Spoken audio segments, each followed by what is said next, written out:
नमस्कार बच्चों।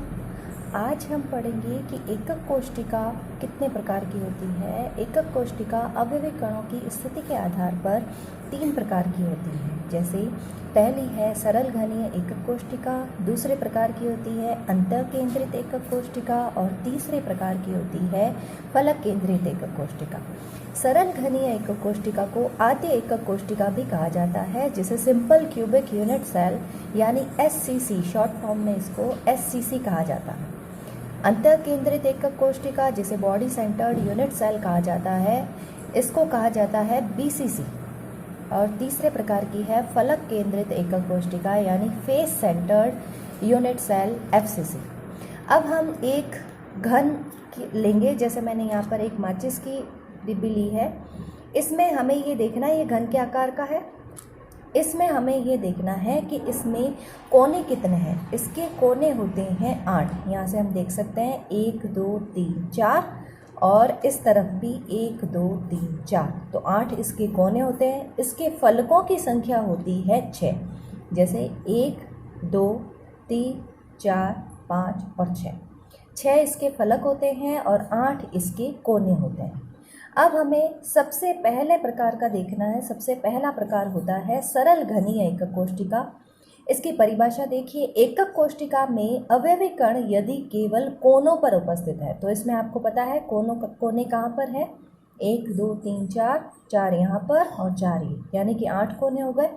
तो एकक कोशिका में अवयवी कण यदि कोने पर उपस्थित हो, सिर्फ कोने पर अवयवी कण उपस्थित हो। अवयवी कण का मतलब पता है कॉन्स्टिट्यूशन पार्टिकल, जिसका मतलब अणु, परमाणु या आयन हो सकते हैं। ये यदि केवल कोनों पर उपस्थित होते हैं तो इसे कहा जाता है SCC simple cubic unit cell. दूसरे प्रकार का होता है अंतः केंद्रित एकक कोशिका। अंतः केंद्रित एकक कोशिका का मतलब है कि यदि इसके अंदर भी एक, कोनों पर तो होते ही हैं, जैसे ये अवयवी कण जैसे इसमें थे SCC में, उसी प्रकार BCC में भी कोनों पर अवयवी कण तो उपस्थित होते ही हैं। इसके साथ ही एक इस बॉक्स के अंदर इसके सेंटर में भी एक अवयवी कण उपस्थित होता है, तो इसे कहा जाता है अंतः केंद्रित एकक कोशिका।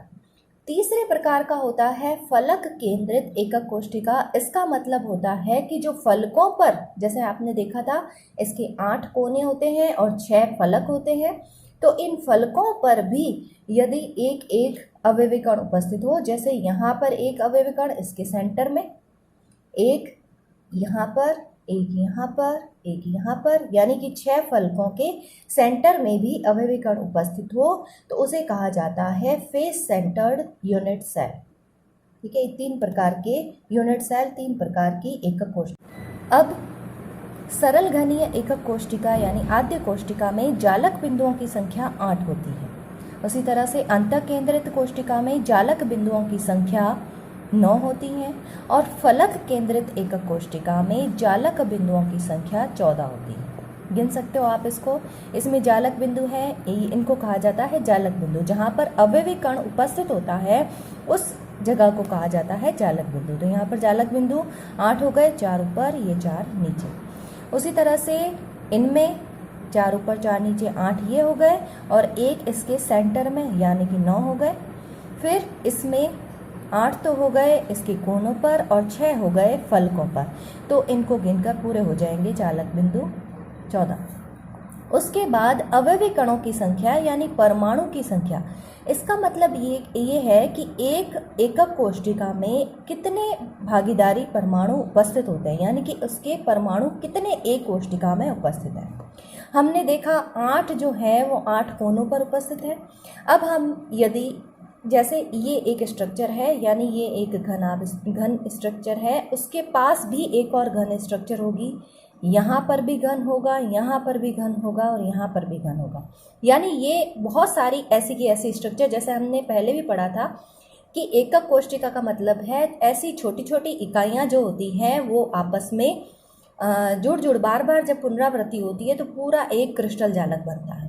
तो हम यहाँ पर देखेंगे कि अगर एक अवयवी कण यहाँ पर उपस्थित है, ये जालक बिंदु होता है, आपने देखा है यहाँ पर आधे एक कोष्टिका, सरल घनीय एक कोष्टिका, इसका ये एक जालक बिंदु, यहाँ पर यदि कोई कण उपस्थित होगा तो ये कण किस किस से भागीदारी करेगा, यानी ये कण किस किस में बटेगा। जैसे यहाँ पर भी एक और एकक कोष्टिका है उसी तरह की, यहाँ पर भी एक एकक कोष्टिका है और इसी के पास में यहाँ पर भी एक एकक कोष्टिका है, यानी कि इसी के साथ लगे हुए यहाँ पर 4 एकक कोष्टिका इसी के साथ यहाँ पर।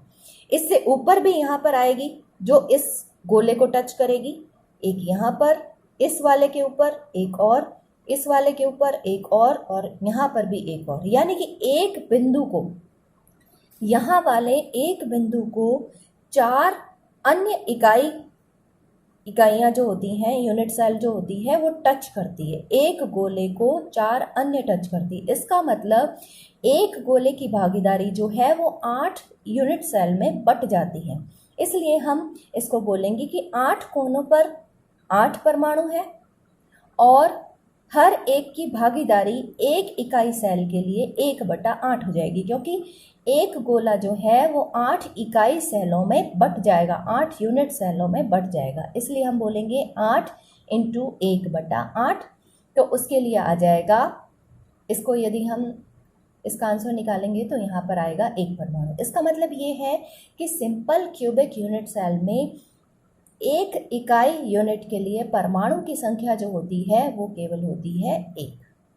अब हम यदि देखते हैं अंतःकेंद्रित एकक कोष्टिका में, अंतःकेंद्रित एकक कोष्टिका में एक होता है इसके मध्य में। यदि इसके मध्य में एक कोई कण हो तो ये किसी भी अन्य इकाई यूनिट सेल से टच नहीं करता, इसलिए ये जो है पूरा इसी के लिए, एक ही इकाई सेल के लिए उसकी भागीदारी होती है। तो यहाँ पर पहले जो कोने वाले थे उसके लिए हमने क्या गिना, 8 कोने हैं, उसमें हर एक परमाणु की भागीदारी 1/8 हो गई, प्लस जो अंतः केंद्र में जो परमाणु है उसकी भागीदारी जो है वो 1 होती है, यानी कि एक ही यूनिट सेल के लिए वो एक ही परमाणु है, तो हो जाएगा × 1। तो यहाँ पर 8 × 1/8 प्लस 1 × 1, यानी कि अंतः केंद्रित एकक कोष्टिका में टोटल परमाणुओं की संख्या जो होती है वो होती है 2।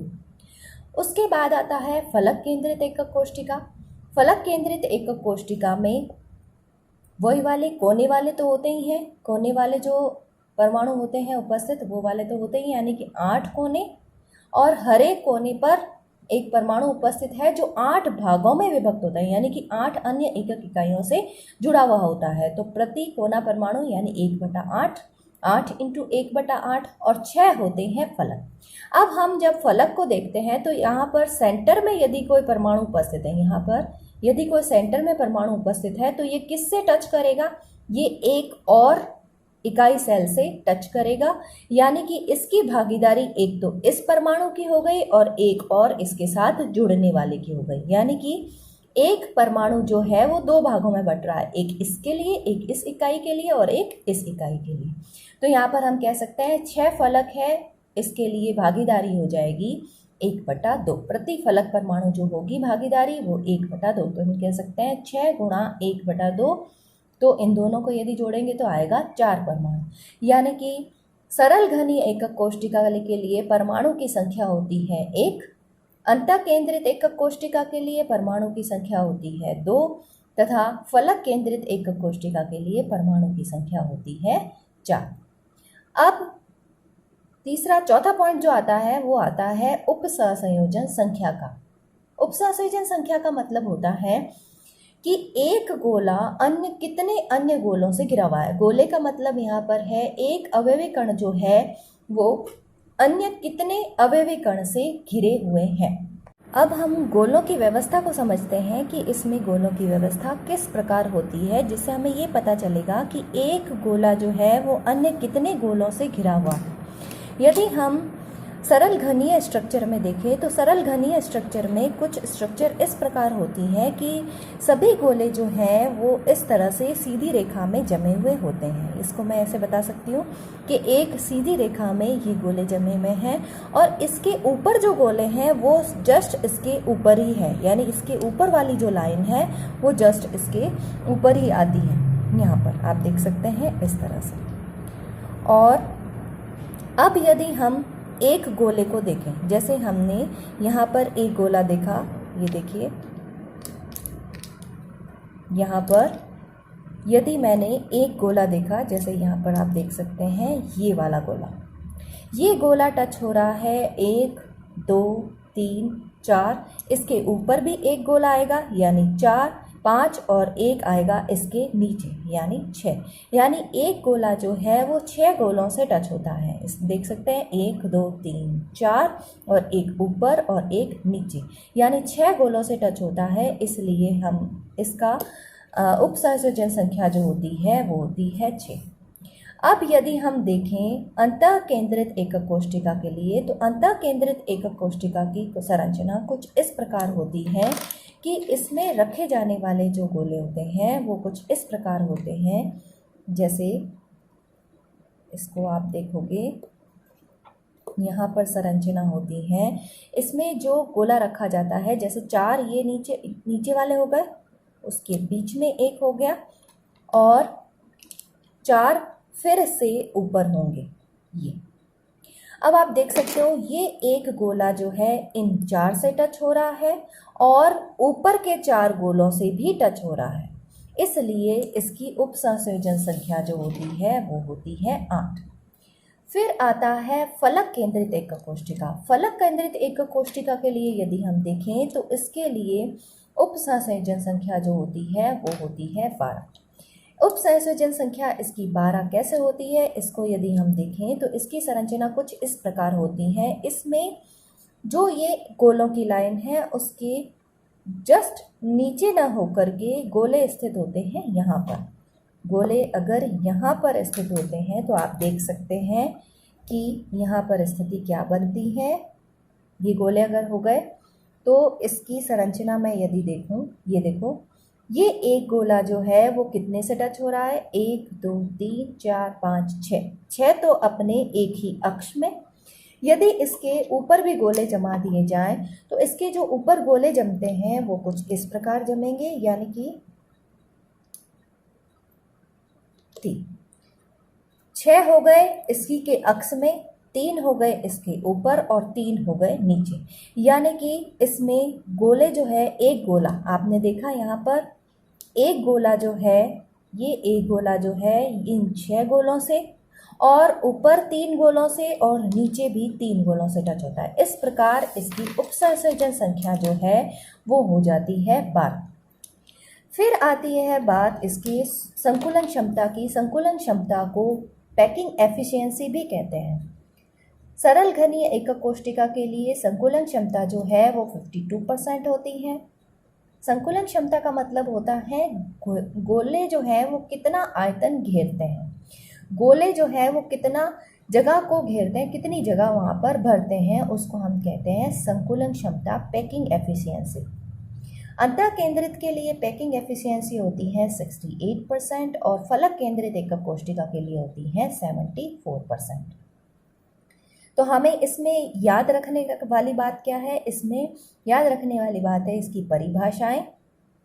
इनमें जालक बिंदुओं की संख्या जो कि हम देख के ही बता सकते हैं, फिर अवयवी कणों या परमाणुओं की संख्या, फिर आती है उपसंयोजन संख्या जिसको कोऑर्डिनेशन नंबर भी कहते हैं, और फिर आती है संकुलन क्षमता जिसे पैकिंग एफिशिएंसी भी कहते हैं। फिर जो आपके एग्ज़ाम में पूछे जाते हैं, जो इनके सूत्र पूछे जाते हैं कि बीसीसी स्ट्रक्चर के लिए या एससीसी स्ट्रक्चर के लिए या एफसीसी स्ट्रक्चर के लिए हमें इस तरह से कुछ क्वेश्चन पूछे जाते हैं, अंकित प्रश्न पूछे जाते हैं। ये सूत्र अभी आपको डायरेक्ट याद करने हैं, ये सूत्र कहाँ से आए हैं ये भी आपको विस्तार से बताऊंगी, लेकिन सबसे पहले आपको ये सूत्र याद रखने हैं कि एससीसी के लिए डी, यहाँ पर कोर लंबाई है ए का मतलब है कोर लंबाई। जो ये कोर लंबाई होती है दो गोलों के बीच की मध्य की जो लंबाई होती है उसको कोर लंबाई, इसको हमने एक ही से डिनोट किया है ए से। परमाणु व्यास डी, यानी कि एक गोले का व्यास जो है पूरा, डी का मतलब आपको पता है 2r होता है, ठीक है। परमाणु त्रिज्या जो है उसको हम डिनोट करेंगे r से। यहाँ पर सरल घनीय एकक कोष्ठिका के लिए D बराबर होता है ए मतलब कोर की लंबाई, यहाँ पर d बराबर है 2r, तो 2r बराबर हो जाएगा a, या फिर हम ऐसे भी लिख सकते हैं a बराबर 2r। r बराबर हो जाएगा a/2। इससे सूत्र निकाल सकते हैं आगे से आगे। इसके लिए हो जाएगा अंतःकेंद्रित एकक कोष्टिका के लिए d बराबर a√3/2। इनका मान रखने पर d बराबर हो जाएगा 0.86a। इसके लिए होगा फलक केंद्रित के लिए FCC के लिए होगा d बराबर a/2। इसका यदि मान रख दें, ये हो जाएगा 2r a/√2, या फिर हम ऐसे भी लिख सकते हैं a/2√2r। इन तीनों के सूत्र आपको केवल याद रखने हैं, क्योंकि मैं आगे जो हैं इनके आंकिक प्रश्न कराऊंगी, तो इसको आपको ध्यान में रखनी है। और